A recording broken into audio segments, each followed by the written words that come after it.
रास्ते में आए हुए भय और प्रलोभन को स्वीकार नहीं करता, कदम नहीं लड़खड़ाता, तब उसके अंदर ये 33 गुण प्रकाशित हो जाते हैं। ये जिसके अंदर है वो भगवान अजित को अपने अधीन कर लेता है। जब किसी का सही मार्ग तय होने लगता है तो दो बातें उसको गिराती हैं, भय या प्रलोभन। जो भय से भी नहीं लड़खड़ाता, प्रलोभन से भी नहीं रुकता, उसमें 33 भागवतिक सद्गुण प्रकाशित हो जाते हैं। पहला, अहिंसा। मन वचन कर्म से भी कभी वो किसी की हिंसा नहीं करेगा, न मन से, न वचन से, न कर्म से। धर्म का अलग अलग उपदेश है, स्थान, व्यक्ति, योग्यता, अधिकार के अनुसार। अहिंसा हमारे लिए है, हम निवृत्ति मार्ग के हैं। आप एक वीर योद्धा हैं राष्ट्र रक्षा के लिए, तो आपके लिए कठोरता चाहिए हृदय में। यदि आप दयालुता धारण करेंगे तो हमारा राष्ट्र संकट में पड़ जाएगा। आपके लिए माला चलाना नहीं, आपके लिए गोली चलाना भजन है। आप अपने धर्म से युक्त रहिए। अर्जुन जी कह रहे मैं सन्यास लेकर भिक्षा मांगकर खा लूंगा, युद्ध नहीं करूंगा। भगवान कह रहे गलत, पर धर्मो भयावहा, स्वधर्म का पालन कर, इस समय नहीं भय को प्राप्त हो जाएगा। ये परमार्थ के पथ पर जो भगवत प्राप्ति के मार्ग में चला है, जिसको भगवान ने ये मार्ग दिया है, उसके लिए पहला सद्गुण अहिंसा। मन से, वचन से, कर्म से किसी की हिंसा नहीं करना। हिंसा और अहिंसा का निर्णय स्थान, अवसर, धर्म की स्थिति के अनुसार दिया जाता है, ना कि सार्वभौम। सार्वभौम अहिंसा का सिद्धांत नहीं चलेगा।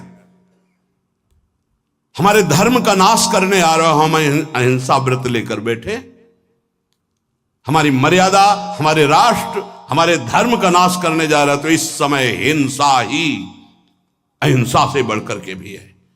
ये समझना होगा। इसलिए बहुत विवेक परमार्थ में चाहिए।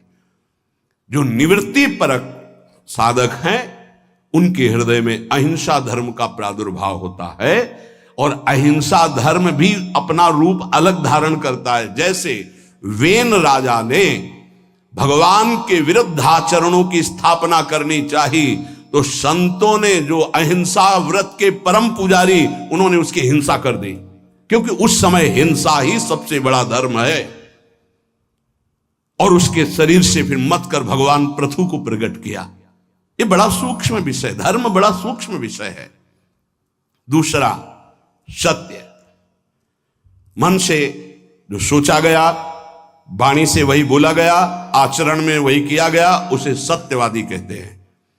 सत्य वचन में जरूर होना चाहिए। तीसरा, आस्तेय, चोरी ना करना, कभी भी किसी की चोरी ना करना, ये भगवान के भक्त में आ जाता है। चौथा, ब्रह्मचर्य। अगर गृहस्थ है तो संयम के अनुसार ब्रह्मचर्य, एक नियत समय के अनुसार ब्रह्मचर्य। विरक्त है तो आजीवन अखंड ब्रह्मचर्य। ये लक्षण प्रकट हो जाता है। पांचवा, अपैशुन, कभी किसी की चुगली ना करना। ये साधक ध्यान दे, कभी किसी की चुगली ना करना। कैसे?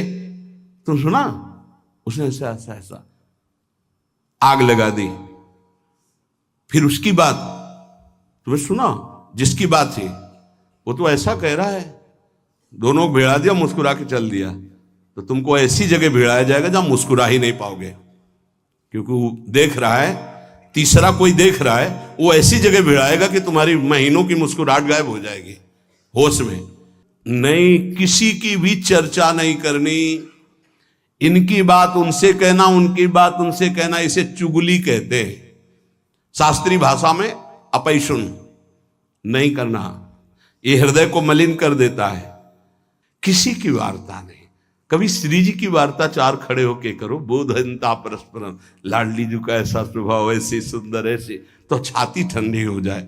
कभी श्री जी की चर्चा नहीं सुनते। आपस में जब दो मिलेंगे तो चर्चा होगी, तो प्रपंच की होगी। वो साधक नहीं, प्रपंची कहा जाता है। अरे जैसी हरिवंश प्रपंच बंच सब ये काल ब्याल को खायो, यह जिए जान श्याम श्यामा पद कमल संग सिरनायो। छठवां है लज्जा।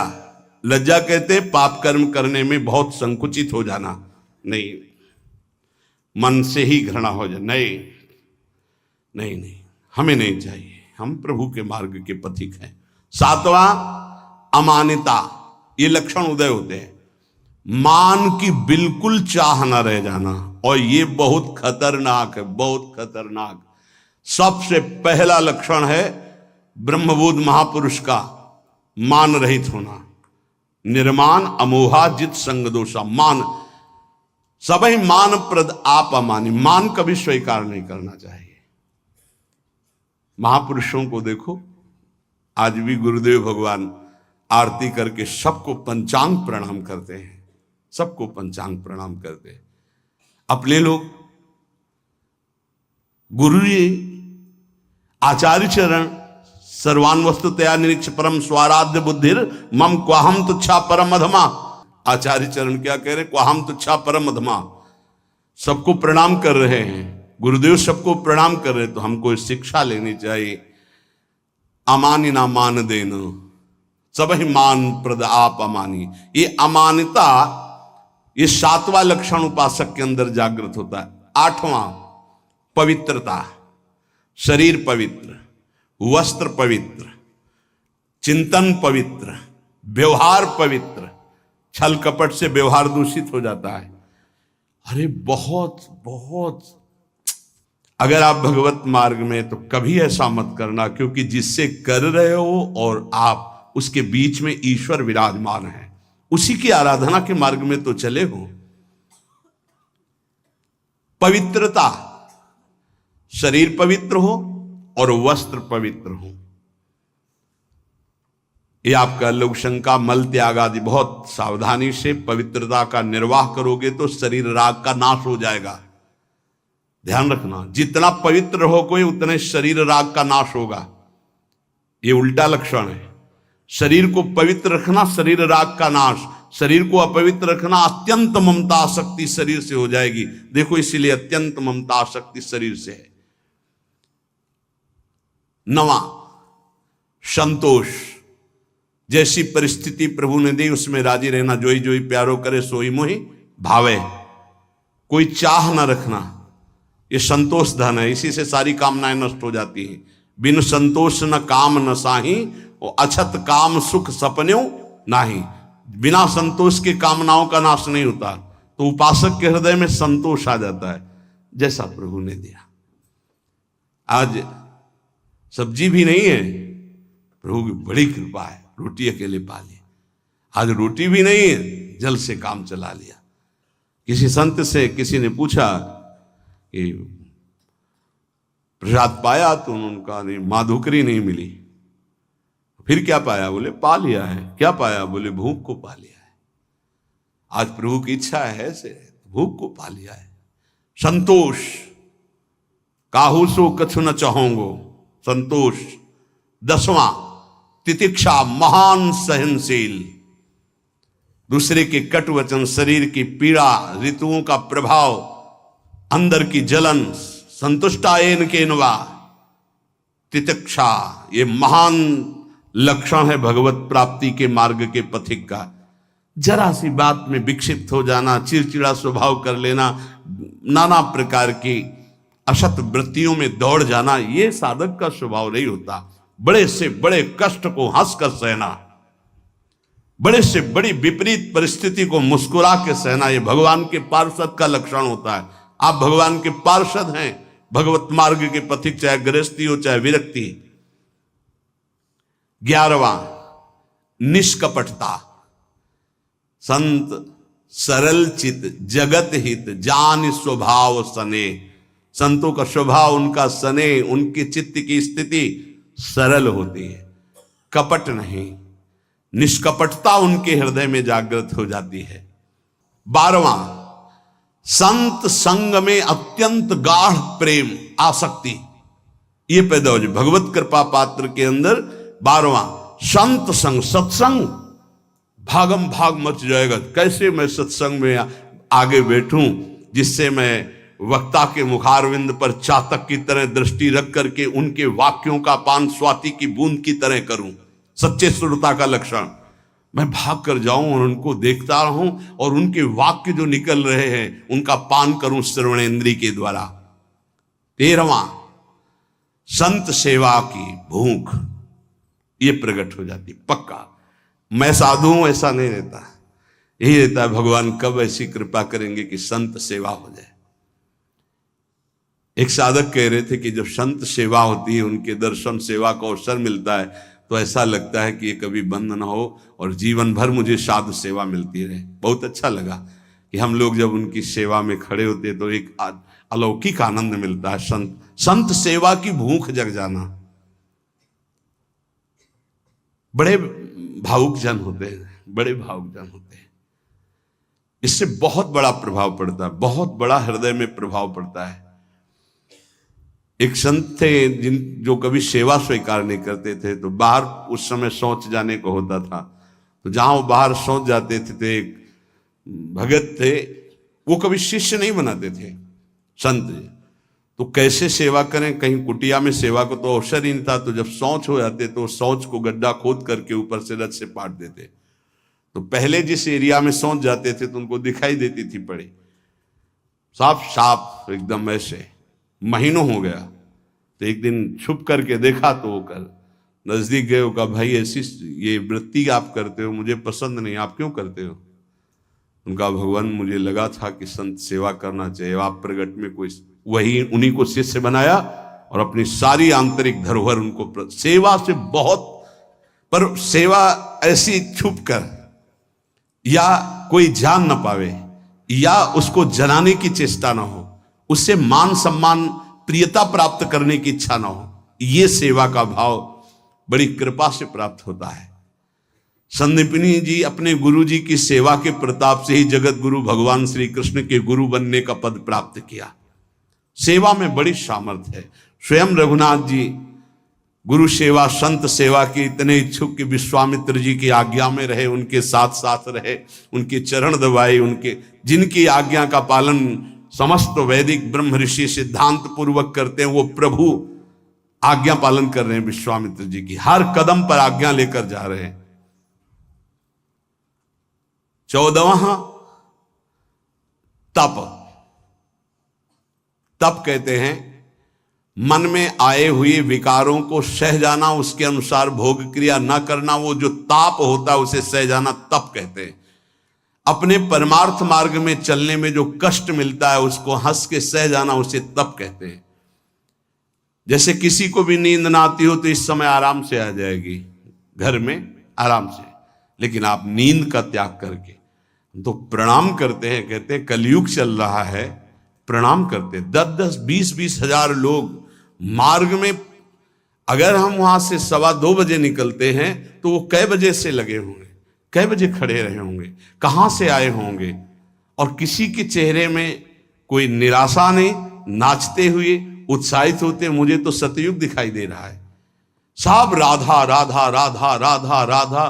कहां उनकी नींद है, कहां उनकी सुविधाएं? छोटे छोटे गोद में बच्चे लिए धक्का खाते हुए खड़े हुए, बलियारी उनको प्रणाम है। क्या देखने के लिए खड़े हैं? क्या मिल जाता है उनको? ना एक चाय मिलती, ना एक लड्डू मिलता है, ना उनको ऐसे भी तो नहीं होता कि, और ऐसे है भी क्या? आया क्या कुछ तुम्हारे पास है? ऐसे कुछ आया क्या? कुछ नहीं, कुछ नहीं, नहीं तो हम कर तो रहे नहीं, लोग ऐसे नहीं। अगर कुछ आया हो तो बताओ, कुछ नहीं आया। राधा राधा राधा आया, बोलो या ना बोलो, राधा राधा राधा कान में आया, श्रवण में सुना, तुम्हारा मंगल हो गया। कैसे भगवान की कृपा पात्र जन हैं। अपने तो संत नहीं है, संतों की चरण धूलि के आश्रित हैं। वो केवल संत दर्शन मात्र के लिए दूर दूर से गाड़ियों से आकर के रोड में खड़े। आप सच्ची मानिए, जब दृश्य देखिए वहां पार्क उधर से जब मुड़ते हैं तो दोना पत्तल कीचड़, जहां कूड़ा है वहां वो खड़े हैं। तो उनके चरणों में मन प्रणाम करता है कि उनको ये नहीं कि मैं कीचड़ में घुसा खड़ा हूं या ये अशुद्ध दोने पत्तल उनके ऊपर खड़ा हूं, वह कहीं से भी दर्शन हो जाए मैं खड़ा हूं। प्रणाम है। तप, अपने धर्म के पालन में जो कष्ट मिलता है उसको सहना। अपने धर्म के पालन में जो कष्ट है उससे, जैसे आप संयम से चल रहे तो काम वेदना जागृत हो रही, कोई आपको कटु वचन कह रहा तो क्रोध वेदना आ रही, आप अपने परिवार के मोह का पोषण नहीं कर रहे तो मोह जला रहा है, आपके पास अर्थव्यवस्था नहीं तो लोभ आपको सता रहा है। कई तरह की ऐसी वेदनाएं, ताप हैं, पर साधक उधर ध्यान न देते हुए वो भगवान की तरफ बढ़ता, उसे ही तपस्वी कहते हैं। भारी तपस्या इसे कहते हैं।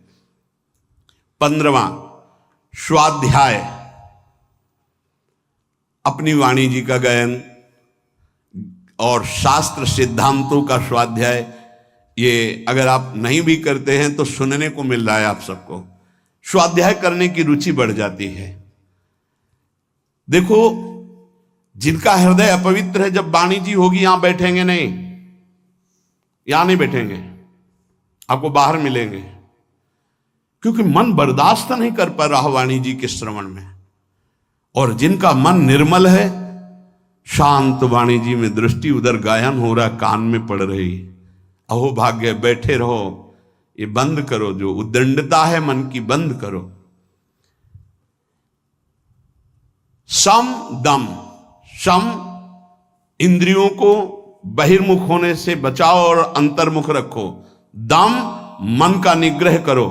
मन जो भोगों की तरफ जा रहा उसे प्रभु की तरफ लगाओ, बार बार हटाकर भोगों से प्रभु की तरफ लगाना मनोनिग्रह, और इंद्रियों को विषयों से हटा करके बार बार प्रभु की तरफ लगाना इंद्रिय निग्रह। शम दम, दान विनय, ये 17वां दान। अगर आपके पास 100 रुपए हैं, किसी को बीमार देख रहे हो, कष्ट में देख रहे हो, या साधु सेवा या गौ सेवा जो हमारे धर्म के स्तंभ हैं, अगर 1 रुपए भी दे देते हो धर्म की कमाई का तो बहुत बड़ा वो दान है। बेईमानी करके आप 1 लाख देते हो, उसका कोई महत्व नहीं, क्योंकि वो बेईमानी करने जिसके पास जाएगा उसकी बुद्धि को भ्रष्ट करेगा। धर्म के द्वारा कमाया हुआ यदि 1 रोटी भी दे देते हो तो वो दान माना जाता है। और अगर कहीं ये मानकर दे देते हो कि आपकी वस्तु आपको समर्पित, तो सेवा बन जाती है। विनय, आपका व्यवहार विनय पूर्वक होना चाहिए। सबहि मान प्रद आप मानी, विनय इसी में आएगा। हंसी बोले बहुमान दे, तरु सम सहनशीलता होए, परम उदार कहे सब कोई, सोच न मन कबहू करे, कब जब वृत्ति भगवदाकार हो जाए तब। नहीं, पहले प्रवचन में कहा है कि नारियल जैसा स्वभाव होना चाहिए, ऊपर से जटिल और कठोर और अंदर से मृदु। अगर ऊपर से मृदु रखोगे तो घायल हो जाओगे। तुम्हारी सामर्थ्य नहीं कि माया के आक्रमण को सह पाओ। एक बार जो तुम्हारी तरफ देखे, दोबारा प्रियता भरी नजर से ना तुम देखो ना वो देखे, जब तक भगवत साक्षात्कार। इसीलिए उत्तम साधकों को देखा गया गंभीर मुद्रा, हिम्मत ही नहीं पड़ेगी कि तुम उनसे संभाषण कर लो। पक्का तुम्हारी हिम्मत नहीं पड़ेगी कि बात करो। अगर तुम्हें श्री हरिवंश भी कहना है तो एक बार सोचना पड़ेगा, वही जाकर सिद्धावस्था को प्राप्त होते। पहले ही व्यवहार में विनम्रता और हंस बोले बहुमान दे, तो तुम्हारी सामर्थ्य नहीं कि तुम व्यवहार के प्रेम को पचा पाओ। विनय। 18वां आर्जव। आर्जव कहते हैं सरलता को। अंदर की सरलता बहुत उत्तम है, बाहर की कठोरता अति आवश्यक है साधक के लिए। बहुत जरूरी है। अगर बाहर से सरल हुए तो धोखा हो जाएगा। ये इसीलिए शास्त्र अनुभवी जिज्ञासु तभी ले पाएगा जब अनुभवी मिलेंगे, नहीं तो शास्त्र को सरल होना चाहिए। तो कैसा सरल होना चाहिए? बहुत सावधान हृदय सरल होना चाहिए, बाहर बहुत विवेक पूर्वक। बिल्कुल कोई ऐसा सरल नहीं है कि साधक से आप संभाषण कर लें, ऐसा स्वभाव बनाना चाहिए। सरल हृदय, संत सरल चित्त। जरा शब्द पर देखिए, सरल चित्त। चित्त में सरलता हो, व्यवहार आपका निष्कपट निश्चल, और व्यवहार थोड़ा शुष्क हो। कब तक? जब तक भगवत प्राप्ति न हो जाए। नहीं तो अगर शुष्क नहीं तो फिर रस में मक्खियां भनभनाने लगेंगी। आंतरिक रस बढ़ाओ, बाहर शुष्क रहो। जब बाहर ठाकुर जी श्री जी आदेश करें कि अब बहने दो रस की धारा, तो वो फिर संभाल लेंगे।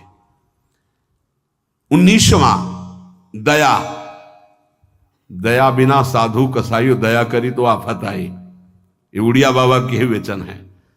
दया बिना साधु कसाई, दया होनी चाहिए, लेकिन वही दया तुम्हें मुक्त करेगी, वही दया तुम्हारे अंदर होनी चाहिए। दया का उल्टा क्या है? याद। भगवान की याद भुला दे, ऐसी दया कभी मत करना जैसा भरत जी ने किया। भरत जी ने दया किया और ममता साथ में जोड़ दी, भगवान का भजन छूट गया। अगला जन्म हिरण का बने, तब भजन शुरू हुआ। दया करनी है, पर दयालु भगवान का स्मरण करते हुए जो दया हो जाए, ऐसी दया नहीं करनी कि भगवान का स्मरण छूट जाए, हम फंस जाएं उस दया में। बहुत ऐसी जगह है जहां दया में फंसा जाता है, फिर निकलना बहुत कठिन होता है, भगवान ही निकालते हैं। दया। और 20वां है प्रबल श्रद्धा। एक होती श्रद्धा, हमें आप पे बहुत श्रद्धा, प्रबल श्रद्धा। किसी के कुछ भी कहने पर भी हमारी श्रद्धा में कोई फर्क नहीं है, कुछ भी। जैसे श्री बलि जी की प्रबल श्रद्धा श्री भगवान पर। गुरुदेव कह रहे हैं कि इनको 3 पग देने को कहा है, तुम्हारी सारी संपत्ति नष्ट हो जाएगी, ये तुम्हें 1 इंच जगह नहीं छोड़ेंगे। ये त्रिभुवनपति भगवान हरि हैं, वापस ले ले संकल्प, मैं कह रहा हूं। प्रबल श्रद्धा, गुरुदेव की बात नहीं मानी। और प्रबल श्रद्धा, शाप दे दिया, जा ईश्वर भ्रष्ट हो जा, फिर भी कोई भय नहीं, संकल्प किया। प्रभु ने अपना विस्तार किया, नाप लिया सब कुछ, और फिर डांट लगाई। देखो प्रबल श्रद्धा। बोल 3 पग पृथ्वी दान के लिए कह रहा था, आप कहां? गुरु ने मना किया था, नहीं माना ना, बड़ा दानी बनता था। वरुण पास से बांध दिया जो प्रतिपल महान कष्ट देता है। अब बोल 3रा पग कहां पूरा करेगा? बलि जी की प्रबल श्रद्धा में कोई फर्क नहीं पड़ा। प्रहलाद जी के नाती हैं, महाभागवत प्रहलाद जी के नाती, विरोचन पुत्र महाराज बलि। उन्होंने कहा प्रभु अभी तो आपको प्रणाम भी नहीं किया, हाथ बंधे नहीं, आपको प्रणाम करता। प्रभु हम अपने वचन से पीछे नहीं हटने वाले। 3 पग कहा था, 2 पग में सब नाप लिया, उतने ही बड़े बनो जितने बड़े में मांगा था, और 3रा पग मेरे सर पे रखो और मुझे नाप लो। 2 पग में संपत्ति और 3रे पग में संपत्तिवान को भगवान बिक गए। इसे कहते हैं प्रबल श्रद्धा। गुरु ने साप दे दिया, गुरु ने मना किया, भगवान ने बांध दिया, कटाक्ष किया, पर श्रद्धा पे कोई फर्क नहीं पड़ा। इसे कहते प्रबल श्रद्धा। 21वां विवेक। ये विवेक बहुत बड़ा साधक का बल होता है, ये कहीं फंसने नहीं देता, हर जगह से विवेक बचा लेता। बहुत सुंदर अस्त्र है विवेक, जो हर समय काटता रहता है। मोह, ममता, राग, काम, क्रोध, लोभ, मद, सबको काट के भगवान की प्राप्ति कराने में बहुत बड़ा हाथ है विवेक का। और ये विवेक किसी बाजार में नहीं मिलता, ये केवल साधु समागम में मिलता है। बिन सत्संग विवेक न होई, और राम कृपा बिन सुलभ न सोई। बिना सत्संग के विवेक नहीं होता, बिना राम कृपा के सत्संग नहीं प्राप्त होता। 22वां दृढ़ वैराग्य। दृढ़ वैराग्य त्याग कहते हैं। भोग सामग्री की भोगने की इच्छा है, पर भोगूंगा नहीं क्योंकि भगवत प्राप्ति करनी है, इसे त्याग कहते हैं। भोग सामग्री की भोगने की इच्छा का ही नाश हो गया है। भोग सामग्री आसपास है लेकिन नहीं, इच्छा ही नहीं है, उसका नाम वैराग्य है। दृढ़ वैराग्य, यहां से लेके ब्रह्मलोक तक के किसी भी भोग की सामर्थ्य नहीं कि उस उपासक के मन को ललचा दे, चलायमान कर दे, उसे दृढ़ वैराग्य कहते हैं। ये जागृत हो जाता है। 23वां एकांत सेवन की रुचि, अंतर्मुख। एकांत सेवन की रुचि, अंतर्मुख। बाहर के लिए कमरे की बात नहीं है। यहां कमरे में भी बैठकर आप एकांत नहीं रहेंगे यदि अंतर्मुख नहीं है, विषय चिंतन कर रहे हैं तो आप बाहर ही हैं, एकांत नहीं। एकांत अपने इष्ट के चिंतन में निरंतर लगे रहना। 24वां, किसी भी तरह का कोई भी परिग्रह न रखना अपने लिए। कोई भी परिग्रह अपने लिए नहीं रखना। जिसने आज दिया है वही कल देगा।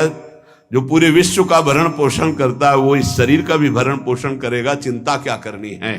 हम अपने कर्तव्य का पालन करते हैं, चिंता नहीं। हम प्रभु की आज्ञा में अपने जीवन को समर्पित करते हैं, भोगों की संग्रह में नहीं। अपरिग्रह, अपरिग्रह दो प्रकार का होता है। एक बाहर से लिया हुआ दान और एक अंदर चिंतन। ना हमें भोगों के, अगर आज जो है ये खाने को मिल जाता, अगर ऐसा वस्त्र मिल जाता, ऐसा ऐसा, ना अंदर से चिंतन और बाहर से प्राप्त होने पर जितना हमारे शरीर का भरण पोषण इसके अलावा नहीं है, हमें नहीं चाहिए। अगर वो उस पर महत्व बुद्धि है तो परिग्रह, परिग्रह है तो भगवान के अनुराग में बाधक है। अपरिग्रह, बाहर और आंतरिक दोनों जगह से आशा शून्य हो जाना। आशा ही परमम दुखम, नैराश्यम परमम सुखम, अपरिग्रही का लक्षण है।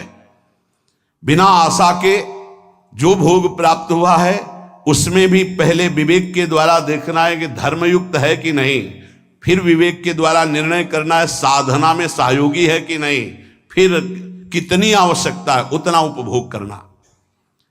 25वां समाधान, कई बार कहा है सत्संग में कि साध्य और साधन के विषय में साधक का समाधान हो जाना चाहिए। आपको पता है आपका साधन क्या है, आपको पता है आपके साध्य कौन है, बस साध्य निश्चित किए, श्यामा श्याम। साधन उनके गुरुदेव के द्वारा जो दिया हुआ उपासना का मार्ग है, बस उसी पर। अब साध्य साधन के विषय में कोई प्रश्न नहीं, कोई संशय नहीं। चित्त का भगवदाकार हो जाना, अपने आराध्य देव में समर्पित हो जाना ही वास्तविक समाधान कहा जाता है। अब इस इष्ट के विषय में या साधन के विषय में कोई शंका नहीं, उसे समाधान कहते हैं। 26वां उपरति, वैराग्य के ऊपर का हिस्सा है। वैराग्य में तो भोग सामग्री है पर भोगने की इच्छा नहीं है। उपरति में भोग सामग्री है ऐसा बोध भी नहीं रहता, एकमात्र केवल परमात्मा बुद्धि, ये उपरति जागृत हो जाती है। 27वां भगवत तेज, जिससे सब भयभीत रहते हैं उसे भगवत तेज कहते हैं। कोई भी त्रुटि गलती करोगे, कोई भी धर्म विरुद्ध आचरण करोगे, तुम्हारा मन सामने आने के लिए नहीं कह पाएगा। तुम कटोगे, सामने नहीं आओगे। तुम्हारा अगर ज्यादा अपराध बन गया तो निंदा करने लगोगे, द्वेष करने लगोगे गुरुजनों से, क्योंकि तुम्हारे नाश का कारण बनेगा। भागवतिक तेज, जैसे श्री कपिल जी महाराज से सागर के जो 60,000 पुत्र थे, वहां आश्रम में घोड़ा बंधा हुआ था, उनको तो पता ही नहीं था, ध्यान में थे, किसी ने बांध दिया। उनको लगा कि इन्होंने तो उपद्रव मचा दिया, तो केवल देखा था, सोचा नहीं था। इतने में सब के सब भस्म हो गए। इसे भगवत तेज कहते हैं। दूसरा भगवत तेज का स्वरूप, घोर विषयी पामर नीच आचरण करने वाले की चित्त वृत्ति का परिवर्तन करके परमार्थ पे खड़ा कर देना, भगवत मार्ग में चला देना, इसको भागवतिक तेज कहते हैं। ये तेज महापुरुषों में अपराधियों के अपराध को रोक देना, मलिन वृत्ति को उठाकर भगवदाकार कर देना, ये जो तेज है ये भक्त में जागृत होता है, संतों में जागृत होता है। इसी से जगत मंगल होता है, इसी तेज से। जैसे किसी एक वैज्ञानिक ने कल, डॉक्टर कैंसर के और विज्ञान संपन्न थे, उन्होंने कहा मेरा विज्ञान आपकी इस प्रवचन में एक बात जो आई उसको स्वीकार नहीं करता कि किसी संत ने थूक दिया तो कैंसर ठीक हो गया। मैं उसका बहुत बड़ा मर्मज्ञ हूं कैंसर का। उसका ऑपरेशन किया जाता है, फिर वो बढ़ता ही रहता है, वो मार के ही छोड़ता है, चाहे 1-2 वर्ष 4 वर्ष उन्हें मरना पड़ता है। पर आपने कहा कि कैंसर का उन्होंने थूक दिया तो कैंसर ठीक हो गया, तो तुम्हें आश्चर्य लगा, तुम्हारा ज्ञान विज्ञान काम नहीं करता, तो एक साथ में और बात सुनी होगी कल कि उन्होंने फिर अपने पैर पे उसके लिया और उस पैर में वो कैंसर इतना बढ़ा कि उसको अपना चरण जो है वो कटवाना पड़ा। पूरी बात सुनोगे तो प्रश्न उत्तर नहीं होगा। अब तुम्हारे अंदर ये सामर्थ्य नहीं कि तुम दूसरे के प्रारब्ध को ट्रांसफर कर लो अपने ऊपर, लेकिन उन महापुरुषों में सामर्थ्य है। आपने तो यह अवश्य सुना होगा कि प्रभु अपने भक्तों के अधीन होते हैं। यदि विश्वास न हो तो जैसा पूज्य महाराज जी ने बताया है, ठीक वैसे ही अपने अंदर उन 33 गुणों को विकसित कर लो। फिर देखना तुम आगे आगे और प्रभु तुम्हारे पीछे पीछे। जो कहोगे वही करेंगे। जय श्री राधा वल्लभ, जय श्री हरि।